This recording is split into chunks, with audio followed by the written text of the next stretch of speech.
बिस्मिल्लाहिर्रहमानिर्रहीम। Nadreen, programme current affair के साथ आपका मेज़बान सैयद आसिफ अली हमदानी हाजिर खिदमत है। नादरीन, आज मुल्क भर के अंदर पूरे जोश व जज्बे के साथ और अकीदत के साथ ईद उल फितर मनाई जा रही है और एक मरतबा फिर हमारा हस्बे मामूल चांद का जो तराज़ है वो अभी भी वैसे के वैसी है। हमने दुनिया पता नहीं कहाँ पहुँच गई है और हमारी अभी भी सुई जो है वो अटकी हुई है रुयत हलाल कमेटी के रहम करम पे। रुयत हलाल कमेटी का जो इस वक्त पाकिस्तान में ये जो चांद देखने वाली कमेटी है उसके टोटल जो अफराद हैं वो 345 लोग हैं और इनके ऊपर जो सालाना खर्च हो रहा है वो तकरीबन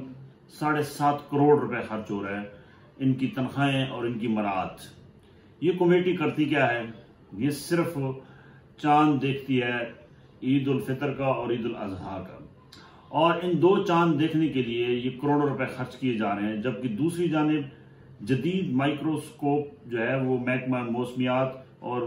जो है वो मिनिस्ट्री ऑफ रिलीजियस ने चांद देखने के लिए एक महंगी माइक्रोस्कोप भी खरीदी है जो जदीद तर्ज किया है। फवाद चौधरी साहब ने इस पर काफ़ी काम किया था और उन्होंने कहा था कि किसी रुयत हलाल कमेटी की ज़रूरत नहीं है क्योंकि अब टेक्नोलॉजी बहुत आगे हो चुकी है और अब ये आंख से चांद देखने वाला जो है ये मजाक अब नहीं चल सकता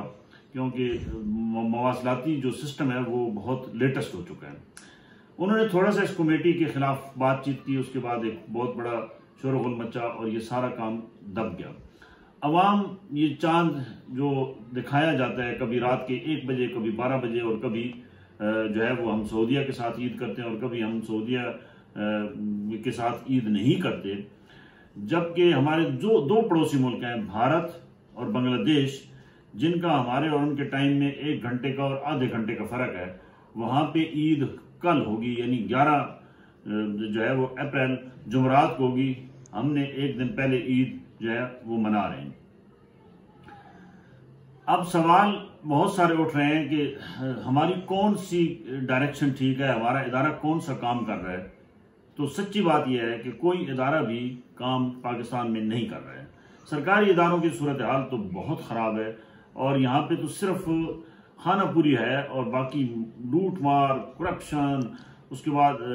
बहुत सारे किकबैक्स, उसके बाद मराहत का तो नामुतनाही सिलसिला है और दीमक की तरह हर इदारे को जो है वो नाअहल लोग चाट रहे हैं और ये सिलसिला कहीं रुकने वाला नहीं है क्योंकि जब करप्ट हुकूमतें आप बनाएंगे, करप्ट प्रैक्टिसेस करेंगे तो कभी भी इदारों के अंदर अच्छे लोग जो हैं न वो मेरिट पे आ सकते हैं और ना ही वो इदारे आगे फल फूल सकते हैं। दूसरी जानिब हम आज सऊदीया के साथ ईद मना रहे हैं, दूसरी जानिब गजा के अंदर आज भी बमबारी का जो सिलसिला है वो जारी सारी है। आज भी निहत्ते फ़लस्तीनी, मासूम फ़लस्तीनी 120 जो हैं वो शहीद कर दिए गए हैं और हज़ारों 32,000 से ऊपर जो है वो इस वक्त तादाद जो है वो शहादा की पहुंच चुकी है। हमारे मुस्लिम हुक्मरानों की बेहिस्सी और बेबसी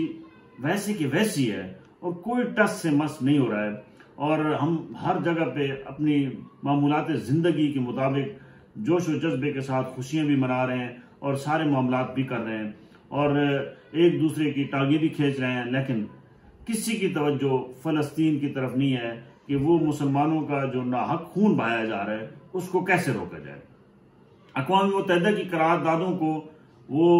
जो इजराइल है और उसका जो पीछे असल ताकतवर अमेरिका है वो अपने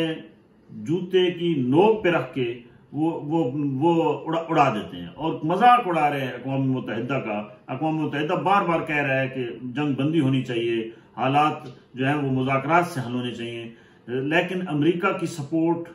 इजराइल कुछ भी नहीं है। ये समझ लो कि अमेरिका जंग लड़ रहा है और ये मुसलमानों का जो कत्लेआम है, इजराइल एक मोहरा है। असल में ये मुसलमानों को कुचलने का जो ठेका है ये अमेरिका के पास है। उन्होंने अफगानिस्तान के अंदर भी ऐसे किया, उन्होंने इराक के अंदर भी ऐसे किया, उन्होंने जनाब मकबूजा कश्मीर के अंदर भी ऐसे किया और यहाँ पे भी जितने भी मामलात हो रहे हैं वो सारे अमेरिकन इमा पे हो रहे हैं और फ़लस्तीन, शाम, लबनान, जहाँ जहाँ पे भी मुसलमानों के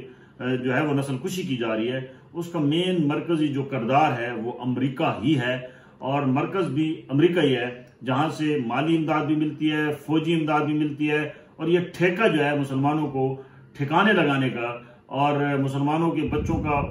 खून पीने का और औरतों की असमतें लूटने का, ये तमाम तर जो खून बहाने का जो है वो ठेका वो अमेरिका के पास है।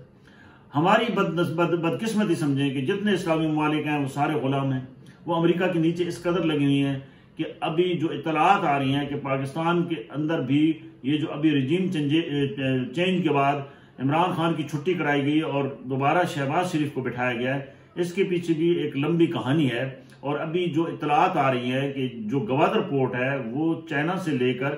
यानी पहले उसको तमाम गवादर पोर्ट का कंट्रोल जो है वो चाइना के पास है, वहाँ इंडस्ट्रियल जोन्स और बाकी जो इकोनॉमिक एक्टिविटीज़ हैं वो चाइना कर रहा है। और अभी जो हमारे पास इतलात आ रही है कि अमेरिका ने वो